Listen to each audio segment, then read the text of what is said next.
Pô, sabe o que eu tava pensando? Que legado é um bagulho foda, né? Legado é um bagulho foda. Por exemplo, você conhece o Tom Mix? Provavelmente não, né? Mas ele já foi um dos nomes mais importantes do faroeste. Só que o seu legado virou poeira no deserto. Legado de fato é um bagulho curioso. Legado é uma dessas palavras que a gente usa pra se referir à permanência, né? A marcas que ficam, que perduram, que a gente leva conosco, né? E legado é uma parada que passa as gerações, né? Sabe, quando você olha para o passado e fala, caralho, tipo, a memória dessa pessoa tá viva mesmo depois de anos que ela se foi, né? Sei lá, pega aí na história do cinema, você tem o Stanley Kubrick, o Charlie Chaplin, o Godard, o Hitchcock, você tem essas lendas, assim, que passam o tempo, né? Você tem aqui no Brasil o Glauber Rocha, por exemplo, né? O Zé do Caixão. Porra, esses caras são mito, né? São mitos que perduram, né? Vamos pra um bagulho mais longe, assim. A Cleópatra. Porra. O Alexandre o Grande, tá ligado?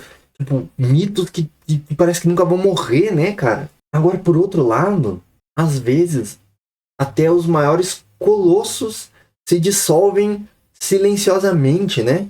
Um ótimo exemplo disso é Tom Mix. Não, eu não tô falando do DJ. Eu tô falando de Thomas Edwin Mix, um dos maiores astros que Hollywood já produziu. Um nome que definia o imaginário popular do faroeste, muito antes de John Wayne, um ator que estrelou nada menos que 291 filmes, quase todos na era do cinema mudo, e que ajudou a moldar o gênero do faroeste, os famosos westerns, inteiro entre 1909 e 1935. Tom Mix nasceu na Pensilvânia no dia 6 de janeiro de 1980.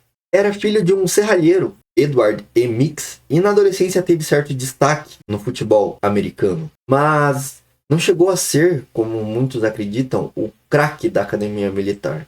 Aos 17 anos, ganhou uma competição de ciclismo em Hartford. Em 1898, com a declaração da guerra à Espanha, alistou-se no exército. Ocultando sua verdadeira idade, incorporou-se à bateria do 4º Regimento da Artilharia, chegando ao posto de sargento. Em Oklahoma, tentou ser músico, como tocador de tambor na banda da cavalaria. Depois foi garçom e xerife, sem maiores feitos heróicos. Aos 25 anos, ingressou no Miller's Brothers 101 Real Wide West Ranch, o mais famoso espetáculo do Oeste, aprendendo assim a vida de cowboy, tornando-se campeão de rodeio. A carreira de Mix começou em The Cowboy Millionaire, de 1909.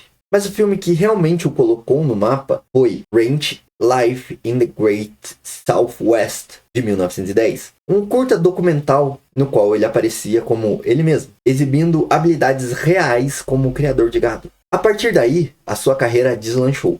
Entre seus principais filmes estão Sky High, de 1922, O As do Circo, de 1927, O Herói Desconhecido, de 1927, Cavaleiro das Planícies, de 1928, Um Contra Todos, de 1929, A Volta de Tom, de 1932. Esse já na era dos filmes sonoros, pela Universal. Mix não era apenas um ator, era um showman nato. Inclusive fundou o Tom Mix Circo, que rodou a Europa inteira, atraindo multidões. Então você consegue imaginar o fenômeno, a febre que foi isso.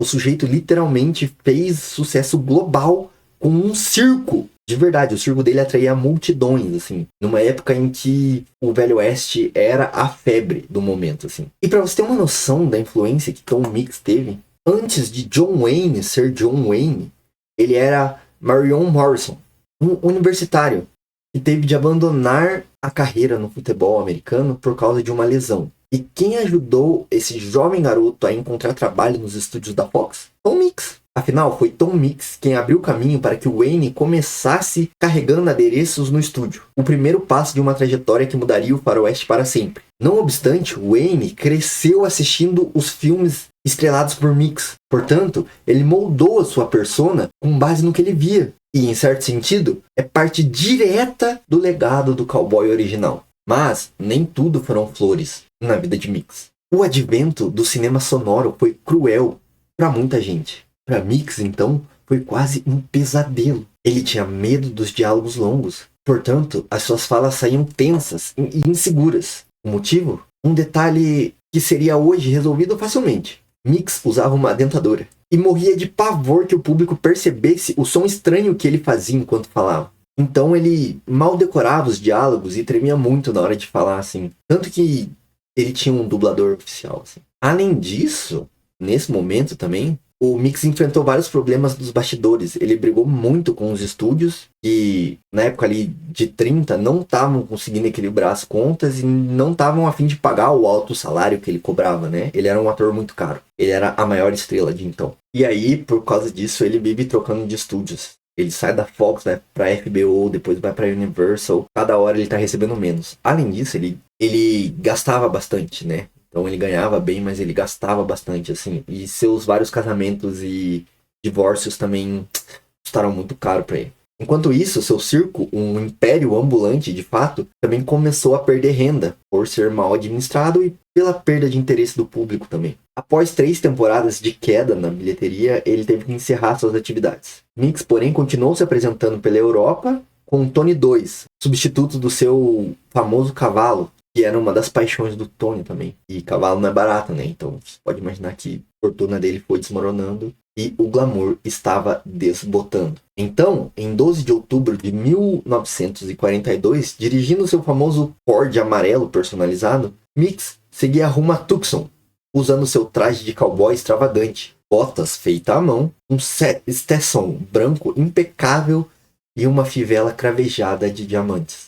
Na traseira do carro, 2 maletas de metal. Perto de Florence, no Arizona, ele tentou desviar de operários na estrada. O carro capotou. Então, uma das maletas voou e o atingiu na nuca, quebrando o seu pescoço. Quando tiraram Tom de debaixo do carro, ele já estava morto. Uma morte cinematográfica, quase que simbólica.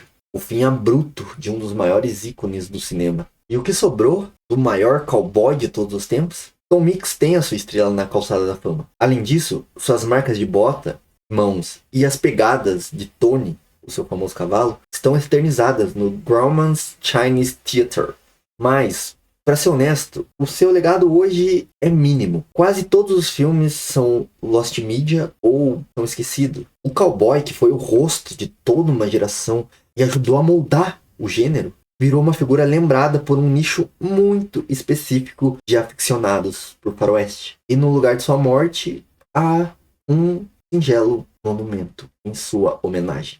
Um pequeno memorial na estrada entre Florence e Oracle Junction, no meio do deserto de Sonora. Uma placa, um monumento de metal e alguns quiosques para churrasco, mas nada que se compare ao tamanho que Mix já teve. Isso é legado. Talvez seja isso que torna esse conceito tão fascinante. Tom Mix ajudou a inventar o faroeste moderno. Influenciou John Wayne, rodou o mundo com um circo próprio, já foi um dos maiores astros, um dos atores mais bem pagos de Hollywood. Um homem cuja sombra um dia pareceu eterna, cuja fama parecia imortal. E hoje, o seu legado cabe num punhado de lembranças. Umas poucas cópias de uns filmes sobreviventes guardados em museus e uma estátua solitária no quente deserto do Arizona.